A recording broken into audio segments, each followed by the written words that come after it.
Assalamualaikum warahmatullahi wabarakatuh. Selamat dan salam sejahtera untuk kita semua. Rekan-rekan mahasiswa dan mahasiswi yang dimuliakan oleh Allah, kita sepakat sebagai umat yang beragama tetap memanjatkan puji dan syukur kepada Allah Subhanahu wa Ta'ala atas rizin dan ridhonya serta hidayahnya hari ini dapat melaksanakan amanah dalam proses belajar mengajar dengan mata kuliah hukum pidana. Salawat dan salam kepada baginda Nabi besar Muhammad Sallallahu Alaihi Wasallam. Beliau adalah Nabi yang terakhir yang membawa umatnya dari alam kegelapan ke alam terang benderang, dan kelak kita sepakat untuk mendapatkan syafaat dari beliau. Rekan-rekan mahasiswa yang dimuliakan oleh Allah Subhanahu wa Ta'ala, bahwa hari ini pertemuan yang ketiga. Kita akan membahas sifat hukum pidana dan ruang lingkup hukum pidana. Kalau rekan-rekan mungkin pernah membaca tentang pidana, akan mengatur perbuatan seseorang yang diduga melakukan perbuatan yang melanggar norma hukum. Artinya, di situ ada satu peristiwa pidana. Nah, kalau untuk pemahaman yang lebih mudah untuk dipahami, pidana itu merupakan suatu peristiwa pidana yang dilakukan oleh seseorang. Perbuatan itu melanggar norma hukum dan diakibatkan ada yang merasa menjadi korban. Jadi di situ ada tempat, ada orang yang diduga sebagai pelaku tindak pidana, ada sesuatu yang diambil bagi si pembuat, dan ada korban. Untuk lebih jelasnya, saya akan memberikan pemahaman yang mudah dipahami suatu peristiwa. Saya kasih sampel contoh aja. Misalnya ada kejadian tentang pencurian. Kalau dilihat dari pasalnya adalah pasal 362. Itu pencurian biasa. Sedangkan unsur pasalnya bunyinya begini: barang siapa dengan sengaja mengambil barang sebagian atau keseluruhan milik orang lain dengan maksud untuk dimiliki dan melawan hukum. Paham ya? Jadi rekan-rekan pahami betul, diulangi, barang siapa. Nah, barang siapa di sini adalah orang yang melakukan perbuatannya. Orang yang melakukan perbuatannya dengan sengaja. Jadi niat jahat. Dia memang sudah berbuat untuk niat jahat, mengambil barang milik orang lain sebagian atau keseluruhan dengan maksud untuk dimiliki. Paham ya? Jadi mudah sekali dipahami. Nah, peristiwa itu ya kan ada, kalau dalam proses hukum itu di polisi itu dinamakan tempat kejadian perkara, TKP, locus delicti. Karena di situ ada tempat, ada peristiwanya, ada orang yang melakukan, ada barang yang diambil, dan ada modus, ada waktu, metode, tata cara si pelaku melakukan perbuatannya. pertanyaannya,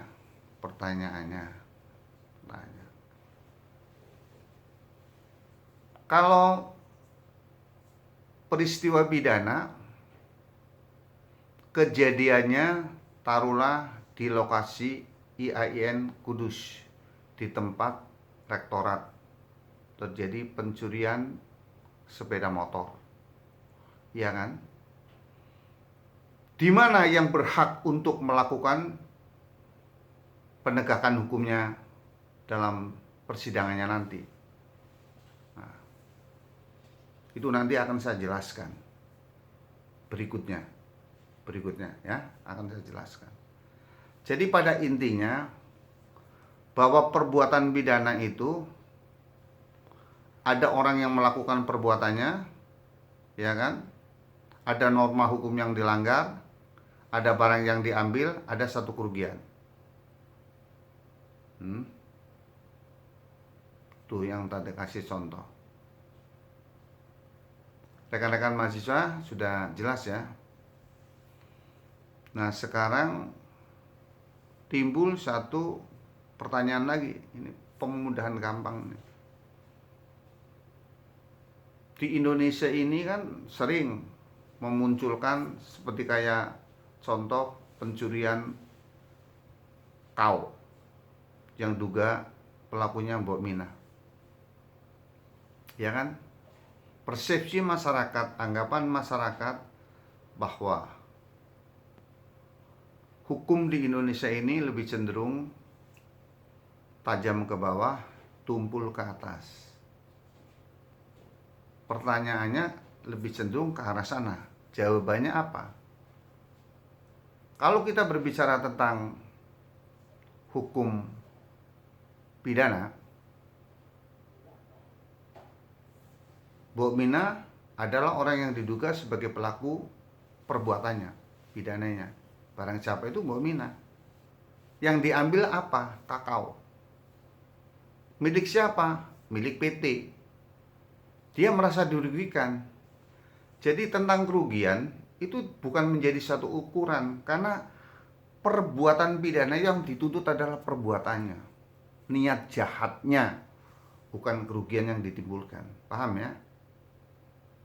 Nah, sekarang pertanyaan, kok yang korupsi sekian. Nah, kalau sudah berbicara itu, namanya hukum itu kan banyak orang yang mungkin berpendapat bahwa hukum itu sebagai alat politik, bahwa hukum itu untuk kepentingan politik, bahwa hukum itu tadi tajam ke bawah, tumpul ke atas, bahwa hukum itu tidak pernah menciptakan satu keadilan. Semua orang boleh berpersepsi sedemikian adanya.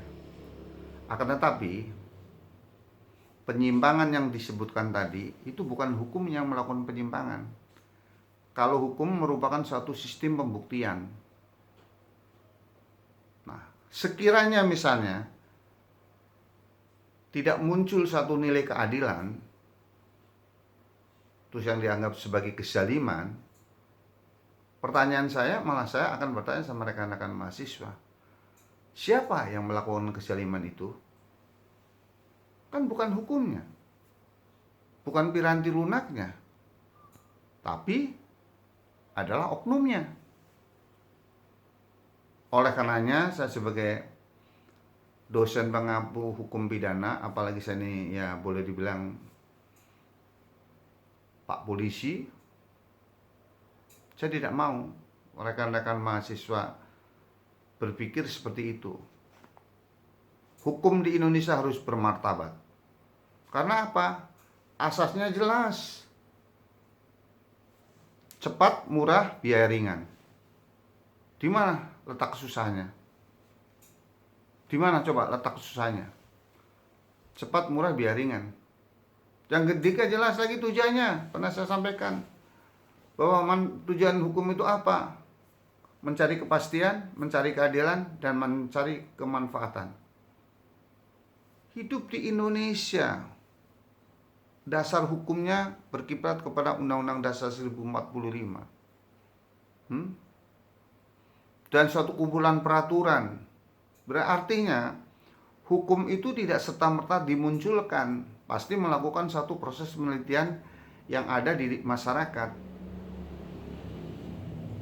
Nah, hukum itu konteksnya untuk siapa? Objeknya ya untuk masyarakat. Tercipta rasa tertib dan aman ketika ada satu aturan hukum itu tadi. Jadi saling mengisi. Nah, pertanyaannya yang tadi ekstrimnya kan bilang, kenapa tajam ke bawah, tumbul ke atas? Saya jawab, yang salah bukan siapa-siapa, bukan budaya hukumnya, bukan lembaganya, bukan strukturnya, bukan oknum yang brengsek. Nah, ini saya sebagai dosen sungguh sangat berharap rekan-rekan itu, apalagi mohon maaf, sampai ini kuliahnya di IAIN, landasan berpikirnya adalah syariat Islam. Buktikan bahwa kita ini orang Islam yang Tuhannya Esa, yang Tuhannya satu dan maha segala-galanya. Jadi jangan pernah sampai ragu dan bimbang, apalagi latah dengan keadaan-keadaan pendapat sekarang. Tidak daya, tidak boleh. Saya berharap ya rekan-rekan harus punya nilai martabat. Nah, sekarang pertanyaannya lagi, orang bisa memiliki satu nilai martabat itu apa? Harus mumpuni dalam apa? Ya pertama harus berteori. Orang berteori apa? Harus mau belajar. Belajar itu macam-macam. Kalau formalnya seperti ini, non formalnya ketika Anda nanti di luar, jangan ngobrol yang tidak jelas. Karena kuliah di hukum, kamu harus lebih memilih ngobrol dalam konteks-konteks yang ada nuansa ke arah hukum. Ya kan? Informalnya siapa? Orang tuamu. Bila perlu sekali-sekali dikasih pemahaman, Bapak, ternyata asas di Indonesia ini biayanya murah, cepat, biar ringan. Biar nanti kalau benturan ada satu proses penyidikan peristiwa pidana, kalau diendet-endet sampai langsung dalam hatinya, wah ini oknumnya nggak beres ini, kan gitu. Kalau saya besok jadi seorang aparat penegak hukum, saya tidak seperti itu. Begitu. Jadi tanamkan ketika kita melihat sesuatu kesaliman, suatu tidak keadilan, suatu ketidakberesan, ya itulah batinmu harus membenci. Batinmu harus berjanji. Di samping benci, janji. Jangan cuma benci doang. Janji, saya ingin menegakkan hukum sebagaimana yang disampaikan tadi. Setiap penegakan hukum asasnya harus itu dilindungi. Asas praduga tak bersalah, ya satu. Asas persamaan hukum di muka hukum, tidak ada beda-beda. Mau dia kaya, mau dia miskin, mau dia pejabat, mau dia. Nah, ketika itu perlakuan itu, Anda boleh berbuat apa saja. Tapi Allah Maha mengetahui. Nah, ketika Anda sudah berpikir Allah, insya Allah 99% 0,1-nya itu milik Allah. Insya Allah kamu menjadi hamba-hambaku yang bermartabat. Ya,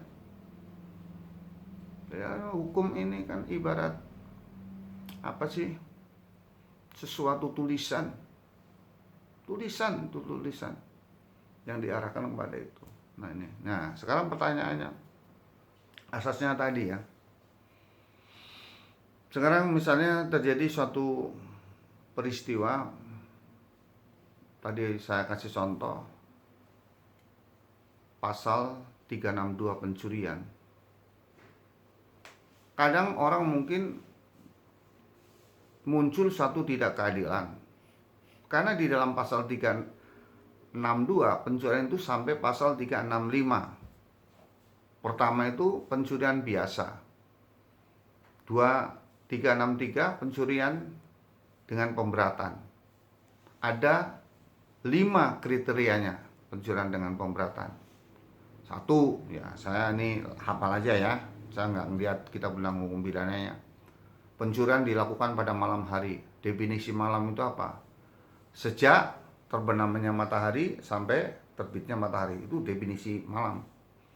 dilakukan pada di gerbong itu tram, di kereta, di bis lah. Terus dilakukan dengan jabatan palsu. Keadaan palsu artinya sampai ini bukan PLN, biar bisa masuk ke rumahnya Pak Carto dengan menggunakan pakaian PLN, dia gedor-gedor, Bu, saya bertugas mau ini memperbaiki seizin bapaknya. Nah, itu sanksi hukumannya akan ditambah. Terus dengan memanjat bisa pagar, tuh ada alat bantunya. Tuh loh. Itu namanya pencurian dengan pemberatan. Terus pencurian dalam keluarga. Terus yang terakhir adalah pencurian dengan kekerasan. Kekerasan itu sebelum pelaku atau ya si pembuat perbuatan itu mau melakukan perbuatannya, diawali nih, disertai, diakhiri dengan satu kekerasan untuk memudahkan si pelaku itu melakukan perbuatannya, karena dianggap akan menghalang-halangi. Ketika itu akan ditangkap, sanksi hukumannya akan ditambah, beda lagi konteksnya. Apalagi nanti bisa mengakibatkan matinya orang lain, ya kan, lukanya orang lain itu ada. Nah, itu namanya peristiwa pidana. Nah, untuk rekan-rekan mahasiswa mengetahui tentang kebenaran bahasanya, silahkan rekan-rekan baca sesuai dengan yang rekan-rekan miliki tentang hukum pidana. Karangannya misalnya Andi Hamsyah, R. Susilo, Mulyatno, ya kan, atau Pompe atau siapa aja lah. Ya. Sampai di sini kira-kira rekan-rekan ada pertanyaan, karena kalau saya ngomong terus nanti tegang ya, juga tidak akan masuk. Untuk memudahkan, coba rekan-rekan silakan bertanya. Kalau tidak ada pertanyaan, ya nanti setelah ini selesai mendengarkan, PowerPoint-nya sudah dibaca, silakan tanya. Bertanya dengan tulisan melalui WA ya. Karena yang jelas V-Class-nya dengan SIM daringnya belum digunakan sebagaimana mestinya. Itu ya. Yang terakhir, bahwa kalau nanti saya memberikan satu pekerjaan rumah tentang ruang lingkup hukum pidana, ya, tolong rekan-rekan ambil beberapa definisi dari profesor ini. Ya silakan, Anda ambil dari ruang lingkup itu dan Anda jabarkan. Itu loh, perbuatan pidana itu apa sih ya? Tapi kalau misalnya saya menyampaikan bahwa nanti silakan buat ruang lingkup hukum pidana, silakan rekan-rekan mau ngambil pengarangnya siapa, monggo. Nah itu ya, dengan ketentuan rekan-rekan tetap mencantumkan kelasnya, nama-nama kelompoknya ya, otomatis tuh nomor mahasiswanya dan judulnya. Setelah itu dari karangan siapa, jadi jelas. Kalau hari ini minggu ini saya kasih minimal, karena untuk minggu berikutnya dalam kurun waktu minggu ini segera dikerjakan, segera di-share ke tempatku. Itu namanya mahasiswa yang pintar, tidak ele-elean, paham? Yang ketiga ini ya, ini saya sedikit pesan moral aja. Karena hukum itu merupakan ilmu sosial, saya katakan itu. Jangan pernah terhenti melakukan diskusi, membaca, dan sering mendengarkan ya, mungkin kalau di TV itu Indonesia Lawyer Club lebih banyak ya. Baik, jadi rekan-rekan, harapan saya sebagai dosen pengampu hukum pidana, karena mungkin rekan-rekan Tadi sudah tak beberapa garisan. Waktu juga sudah ini. Nanti kalau ada pertanyaan atau saran atau apa saja bentuknya, tolong kasih masukan. Semoga pertemuan yang ketiga ini dapat bermanfaat dan Allah memberikan satu kemudahan untuk rekan-rekan ke depan, biar hukum di Indonesia itu regenerasinya tidak ada kata-kata lagi tajam ke bawah, tumpul ke atas. No. Oke ya? Saya nggak mau dengar itu. Terima kasih. Wassalamualaikum warahmatullahi wabarakatuh.